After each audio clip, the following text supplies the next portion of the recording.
نحمده ونصلي ونسلم على رسوله الكريم. أما بعد فأعوذ بالله من الشيطان الرجيم. بسم الله الرحمن الرحيم. يا أيها الذين آمنوا إذا لقيتم الذين كفروا زحفا فلا تولوهم الأدبار ومن يولهم يومئذ دبره إلا متحرفا لقتال أو متحيزا إلى فئة فقد باء بغضب من الله ومأواه جهنم وبئس المصير.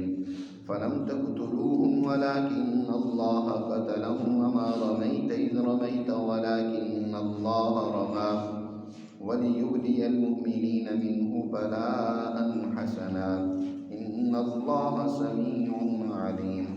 ذلكم وأن الله موهن كيد الكافرين. إن تستفتحوا فقد جاءكم الفتح وإن تنتهوا فهو خير لكم وإن تعودوا نعد ولن تغني عنكم فئتكم شيئا ولو كثرت وأن الله مع المؤمنين. صدق اللہ العظیم. گزشتہ آیات مبارکہ میں اللہ سبحانہ و تعالی نے غزوہ بدر کے واقعات کے ضمن میں مسلمان جماعت پر اس موقع پر جو احسان کیا، جو انعامات کیے اور جس طریقے سے مسلمان جماعت کو فتح و ظفر سے اور کامیابی سے ہمکنار کیا، اس کا تذکرہ تھا. یہاں سے در حقیقت جنگی قوانین کو بیان کیا جا رہا ہے. مسلمان جماعت کے لیے امن کی حالت ہو یا جنگ کی حالت ہو، وہ کچھ قوانین کا پابند ہے اور ان قوانین کے تحت ہی در حقیقت وہ اپنے تمام اعمال سر انجام دیتا ہے. کوئی عمل بھی اس کا اپنی مرضی اور خواہش سے نہیں ہوتا، بلکہ وہ اللہ کی عطا کردہ قوانین پر عمل پیرا ہوتا ہے. یہاں جو سب سے پہلا اور بنیادی قانون جنگ کے لیے نہایت ہی ضروری اور ناگزیر ہے، اس کو بیان کیا ہے. وہ یہ ہے کہ مسلمان فوج جب دشمن کا مقابلہ کرے تو اس میں بزدلی کی کوئی چیز نہیں ہونی چاہیے.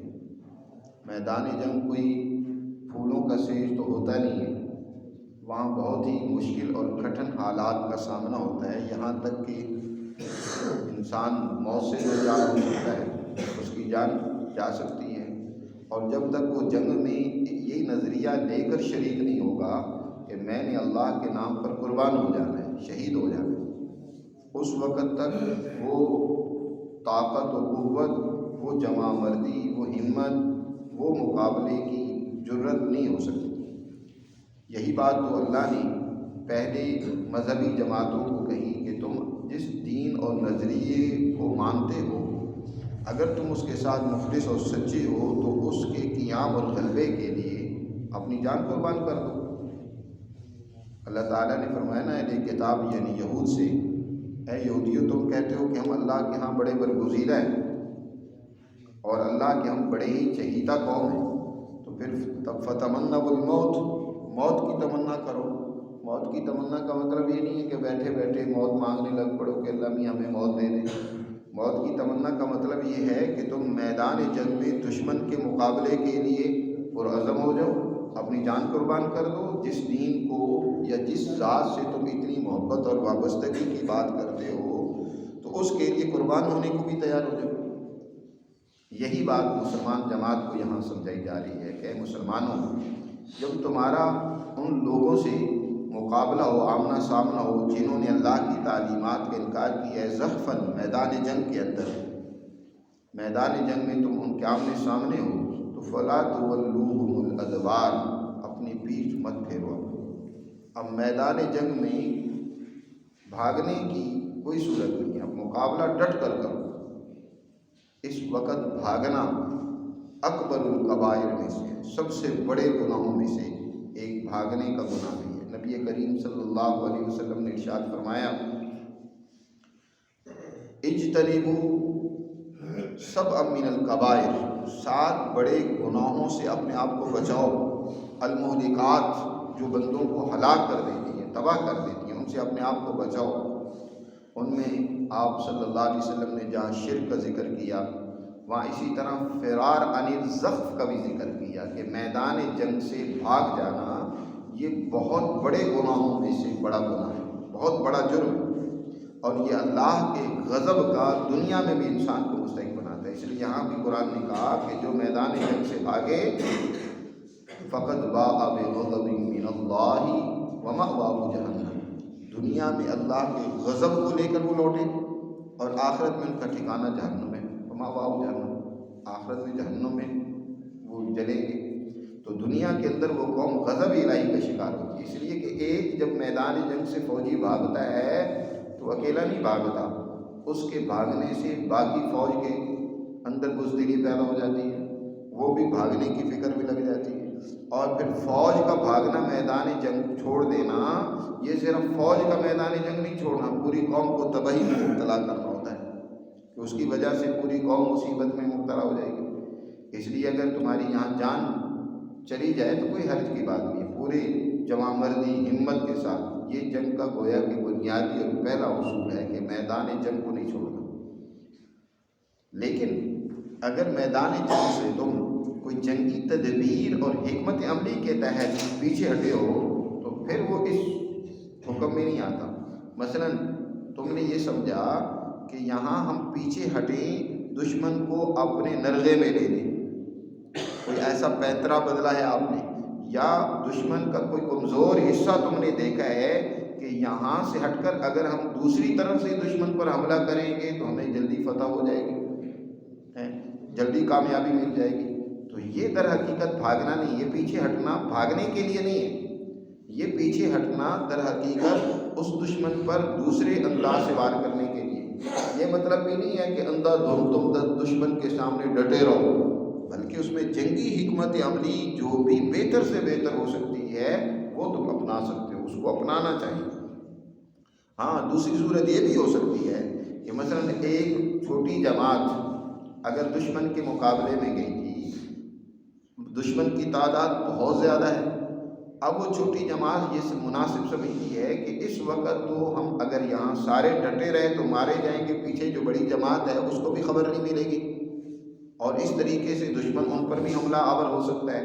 ہمیں پیچھے ہٹ کر اپنی اس جماعت کے پاس پہنچ کر نئے سرے سے منظم ہو کر دشمن پر حملہ آور ہونا چاہیے، دشمن پر وار کرنا چاہیے۔ تو اب یہ پیچھے اپنی بڑی جماعت، اپنی بڑی فوج کے ساتھ جو انہوں نے واپسی کی ہے ان کے ساتھ ملنے کے لیے تاکہ ہم دوسرے طریقے سے حملہ کریں، تو یہ در حقیقت جنگ سے ضعف نہیں ہے، فرار نہیں ہے، یعنی پیچھے ہٹنا بزدلی دکھلانے کے لیے، بھاگ جانے کے لیے، جان بچانے کے لیے ہے یا کسی جنگی حکمت عملی کے پیش نظر ہے؟ اگر تو جنگی حکمت عملی کے پیش نظر ہے تو وہ اس غضب الہی سے مستثنیٰ ہے، ورنہ اگر جان بچانے کے لیے ہے تو یاد رکھو جو بھی اس طرح کرے گا، قرآن کہتا ہے وَمَن يُوَلِّهِمْ يَوْمَئِذٍ دُبُرَهُ، جس نے اس روز یعنی جنگ کے دن اپنی پیٹھ کو پھیرا، سوائے اس کے کہ متحرفا للقتال، کہ وہ جنگ کے لیے کوئی بہتر طریقہ کار اپنانے والا ہو، او متحیزا الی فئۃ، یا یہ ہے کہ اپنی بڑی جماعت کے ساتھ وہ ملنے والا ہو، تو فقد باء بغضب من اللہ، وہ یقیناً ایسا انسان بھاگنے والا وہ اللہ کے غضب کو لے کر واپس لوٹا، اور وہ مأواہ جہنم، اور اس کا ٹھکانہ جہنم ہے، وبئس المصیر، اور جس کا ٹھکانہ جہنم ہوا اس سے برا اور کیا ٹھکانہ ہو سکتا ہے۔ اللہ تعالی ہماری حفاظت فرمائے۔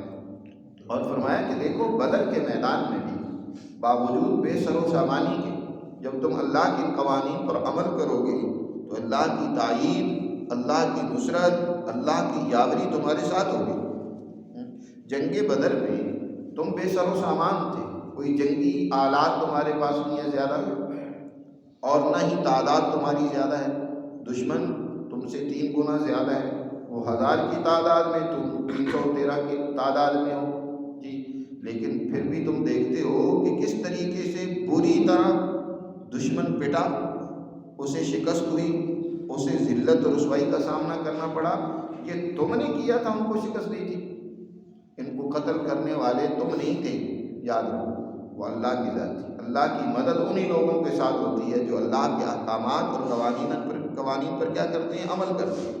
تو فرمایا فلم تقتلوہم، تم نے ان کو قتل نہیں کیا تھا، ولکن اللہ قتلہم، ان کو حقیقت میں قتل کرنے والا تو کون ہے؟ اللہ ہے۔ اللہ نے ان کو قتل کروایا، اللہ نے ان کو شکست دی۔ بعض لوگ جو ہے جنگ بدر کے بعد بعض صحابہ کچھ کہنے لگے کہ میں نے فلاں کافر کو مارا، کوئی کہنے لگا میں نے فلاں کو مارا، تو اس موقع پر یہ آیات نازل ہو کر اللہ نے واضح کر دیا کہ نہیں، یہ تم نے تھوڑا کیا تھا، تم تو اس وقت انتہائی کمزوری اور بے بسی کے ساتھ تھے، اصل تو اللہ کی مدد تھی تمہارے ساتھ، یہ سارا کام تو اللہ نے کروایا۔ ایک حدیث میں آتا ہے نبی کریم صلی اللہ علیہ وسلم نے ارشاد فرمایا کہ ایک مومن جب وہ کوئی نیک عمل کرتا ہے اور نیک عمل کرنے کے بعد وہ اللہ پر اس کو چھوڑتا ہے کہ یا اللہ یہ تیری ہی توفیق سے ہوا ہے، تیری مدد نہ ہوتی، تیری توفیق شامل حال نہ ہوتی تو میں یہ عمل نہ کر پاتا، تو نے میری مدد کی تو میں نے یہ کام کیا، تو اللہ تعالیٰ اس کی حوصلہ افزائی کرتے ہوئے فرماتے ہیں کہ ہاں تم نے ہی کیا ہے، تم نے ہی یہ کام کیا ہے، تم نے ہی چل کر آئے میرے پاس، تم نے ہی نماز پڑھی ہے، تو میں نے تمہارا یہ عمل قبول کر لیا۔ اور جب کوئی بندہ یوں کہتا ہے کہ دیکھو یا اللہ میں نے یہ کام کیا، میں نے وہ کام کیا، میں نے اس طرح کیا، تو اللہ فرماتے ہیں تم نے کیا کیا؟ تمہیں طاقت دینے والا کون ہے؟ تمہارے اندر جرت، بہادری یا اس کام کو کرنے کی صلاحیت کس نے پیدا کی ہے؟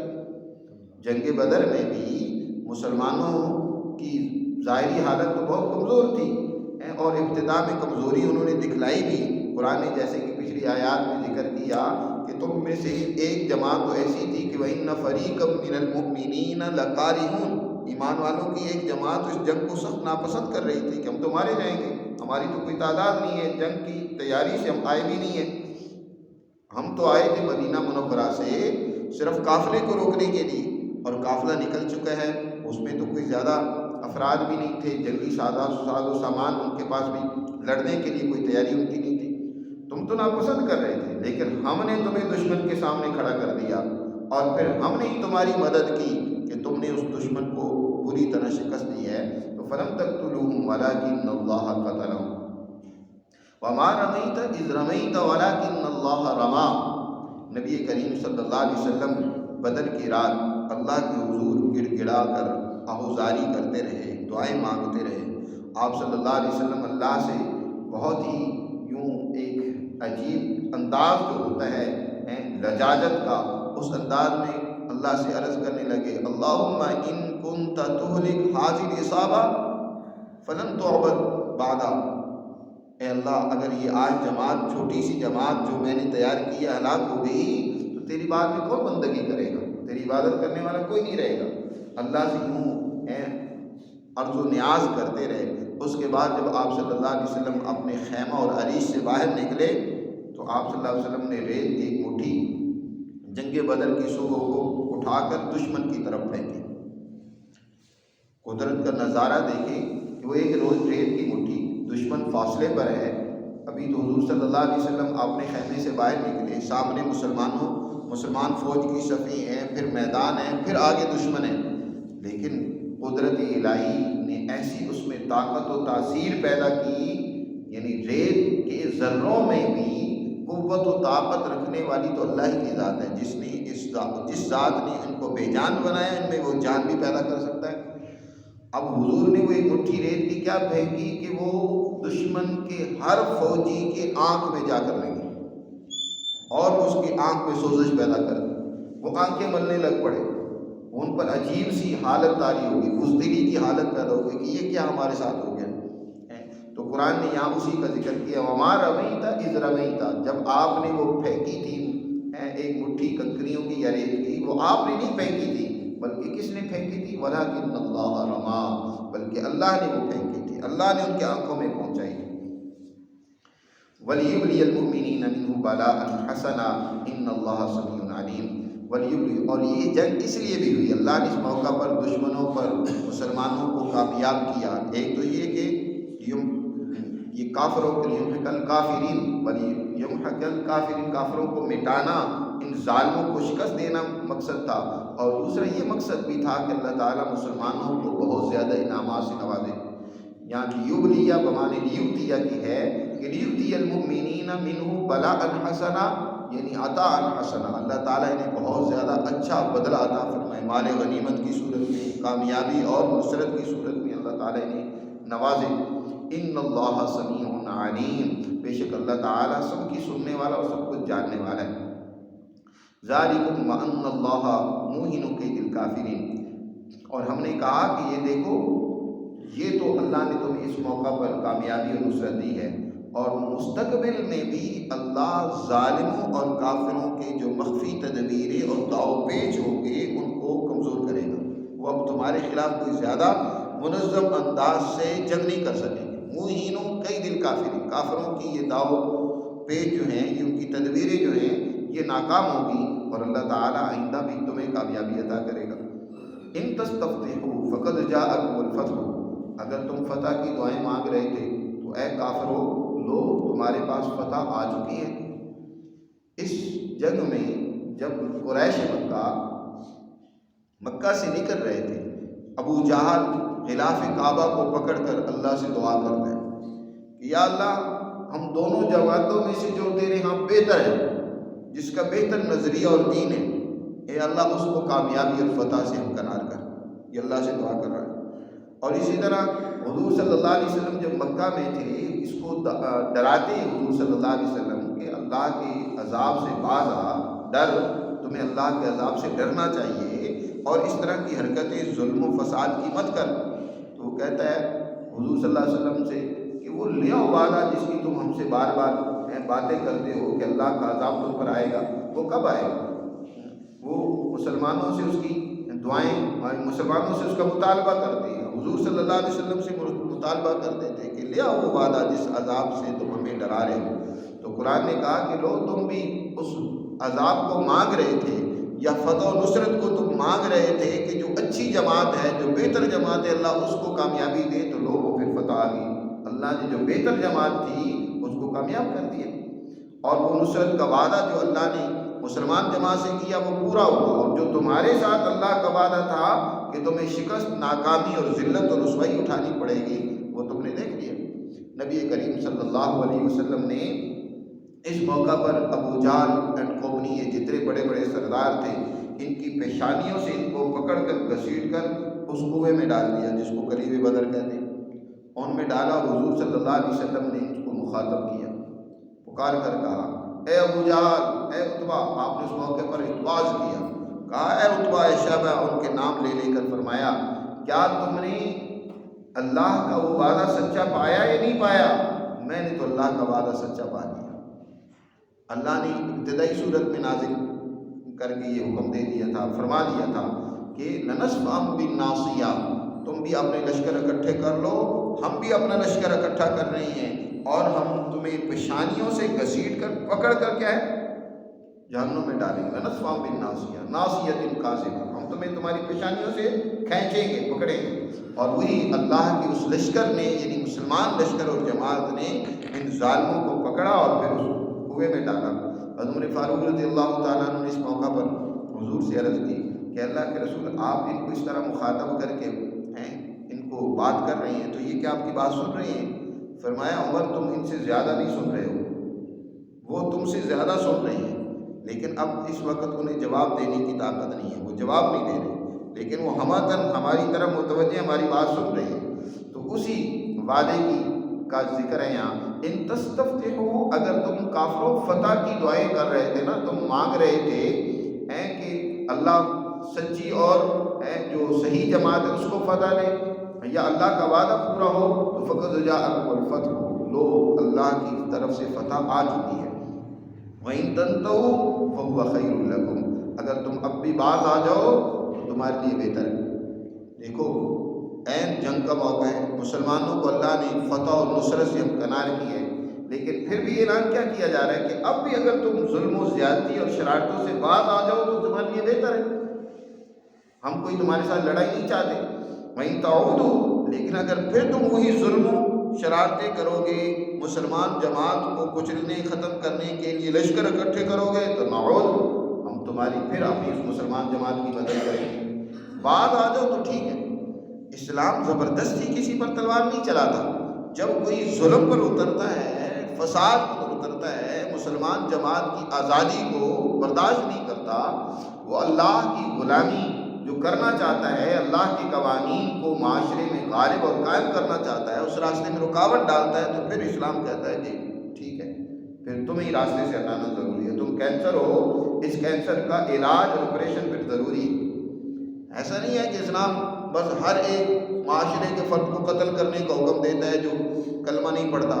قرآن یہاں کافروں کے بارے میں کہہ رہا ہے وَإِن تَنْتَهُوا، اگر تم اب بھی باز آ جاؤ، ٹھیک ہے اپنے نظریے پر رہو، اپنے دین پر رہو، لیکن اسلام کے راستے میں، اس کی ترقی کے راستے میں رکاوٹ نہ بنو، تو یہ تمہارے لیے بہتر ہے۔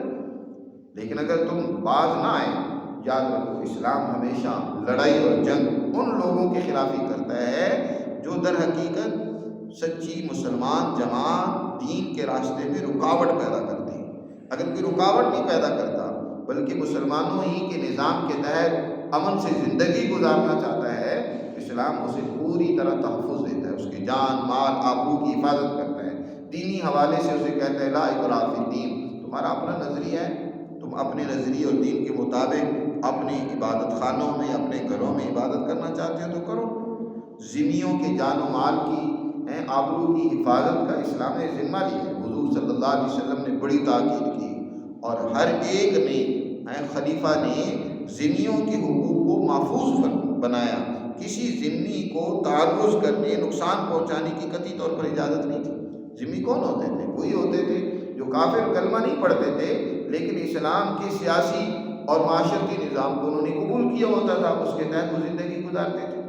یہاں ایک اور بہت بڑی خرابی پیدا کی گئی مسلمانوں کے اندر، یہ اصل تو دشمن کی طرف سے ذہن بنایا گیا ہے کہ بس اسلام تو کسی بھی دوسرے کو قبول کرنے کے لیے تیار نہیں ہے، اس کو برداشت کرنے کے لیے تیار نہیں ہے، ہر ایک کی گردن اڑانے کی یہ باتیں کرتا ہے۔ یاد رکھو اسلام کفر کے خلاف نہیں ہے، اسلام ظلم کے خلاف ہے۔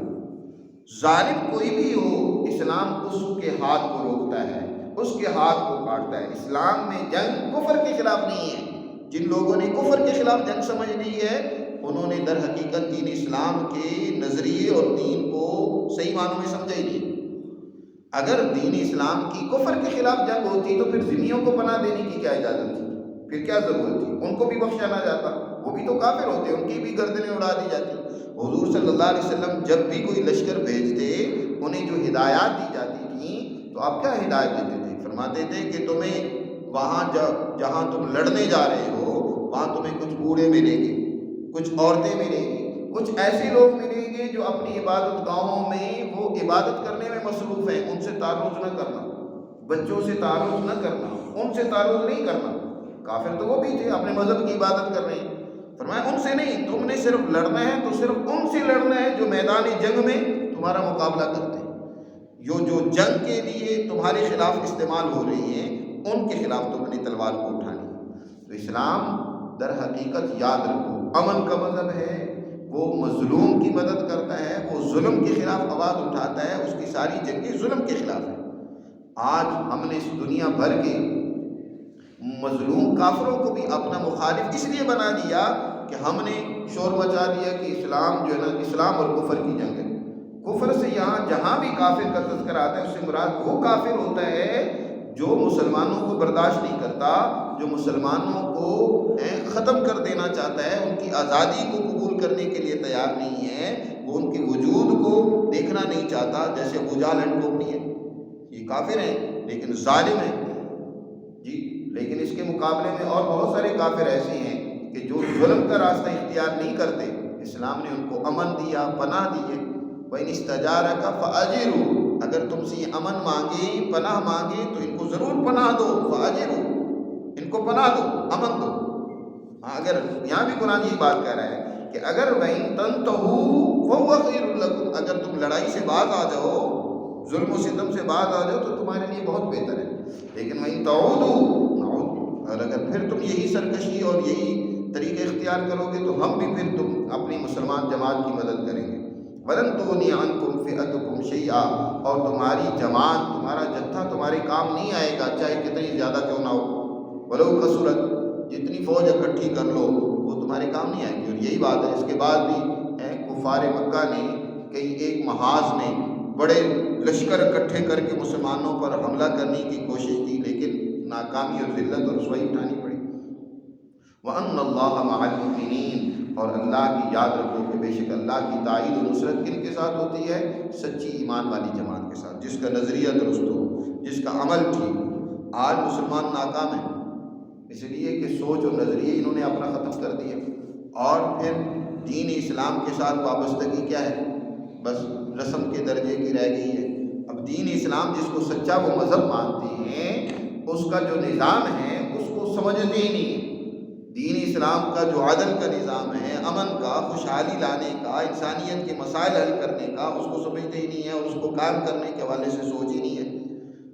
وہ اگلے دن درس میں ایک صاحب سوال کر رہے تھے کہ کئی لوگ ہم ان کو جب دین کی بات کہتے ہیں تو آگے سے یہ اعتراض کرتے ہیں کہ جو دین پر عمل کر رہے ہیں، لاکھوں لوگ حج کے لیے جاتے ہیں، وہاں اللہ سے رو کر گڑ گڑا کر دعائیں بھی کر رہے ہیں کہ اللہ تعالیٰ فلسطینیوں کی مدد کرے، دنیا بھر میں مسلمان دعائیں کر رہے ہیں، لیکن کوئی مدد آ نہیں رہی۔ کیا وجہ؟ اللہ تو فرما رہے وَأَنَّ اللَّهَ مَعَ الْمُؤْمِنِينَ، اللہ کی تائید و نصرت کن کے ساتھ ہوتی ہے؟ ایمان والوں کے ساتھ ہوتی ہے۔ لیکن کون سی ایمان والی جماعت؟ وہ ایمان والی جماعت جو میدان میں اترتی ہے، جو دشمن کے مقابلے میں کھڑی ہوتی ہے، جو بھاگتی نہیں ہے، جو اللہ باوجود کمزوری اور ضعف کے بھی جو اس کے پاس جو کچھ ہوتا ہے وہ دشمن کے مقابلے میں، ظالم طاقتور قوتوں کے مقابلے میں اپنے آپ کو لے کر پہنچ جاتی ہے۔ یہاں تو آپ کے سارے حکمران وہ انہی کے ٹوٹ ہیں، انہی کے لیے کام کر رہے ہیں۔ آپ کے بڑے بڑے مفتیوں نے ان کے خلاف فتوے دیے ہوئے ہیں۔ یہ فلسطین کے اندر مفتی اعظم کے فتوے جو تھے وہ اسرائیلیوں کے حق میں دیے گئے، اور اسی طرح آپ کے بڑے بڑے سرمایہ داروں نے بغاوتیں کی ہیں، غداریاں کی ہیں، وہ کن کے لیے؟ ان کے لیے، دشمنوں کے لیے۔ کردار تو ہمارا وہ ہے کہ ہم دشمنوں والا کردار ادا کر رہے ہیں۔ اللہ کی نصرت اور تائید تو اصولوں پر ہوتی ہے، جو اللہ کے اصولوں پر عمل کرے گا اس کی تائید ہوگی۔ محض نام یا نام لینے سے، یا محض صرف یہ کہنے سے کہ ہم مسلمان ہیں، اللہ ہمیں فتح دے دے، ہمیں کامیابی دے دے، ہمیں ہمارے مظلوموں کی مدد کر دے، اس پر تو نہیں ہے۔ اللہ تعالیٰ نے یہاں قوانین بیان کیے ہیں، لیکن یہ قوانین، ان کا تعلق کس کے ساتھ ہے؟ جنگ کے ساتھ۔ جنگ بدر میں مسلمان جماعت عملاً میدان میں اتری ہوئی ہے، اور پھر قرآن میں اللہ تعالیٰ کہہ رہا ہے کہ تم میری جماعت ہو، تم نے یہ کام نہیں کیا، ہم نے یہ کام تم سے کروایا ہے۔ اور اللہ کی تائید و نصرت ایسی ایمان والی جماعت، المؤمنین کی شروع میں الف لام تعریف کا ہے، اس سے مراد ایسی ایمان والی جماعت جیسی جماعت نبی کریم صلی اللہ علیہ وسلم کے ساتھ یہاں میدان میں اتری ہے۔ جو ایسی جماعت ہوتی ہے تو پھر اللہ ان کی نصرت کرتا ہے، ان کی مدد کرتا ہے، اللہ ان کے ساتھ ہوتا ہے۔ اللہ ہمیں سمجھ نصیب فرمائے، سچا مسلمان بننے کی توفیق دے، اور قرآن جو اپنے احکامات اور اپنا نظریہ ہمیں دیتا ہے اسے سمجھ کر اپنے معاشروں میں قائم اور غالب کرنے کی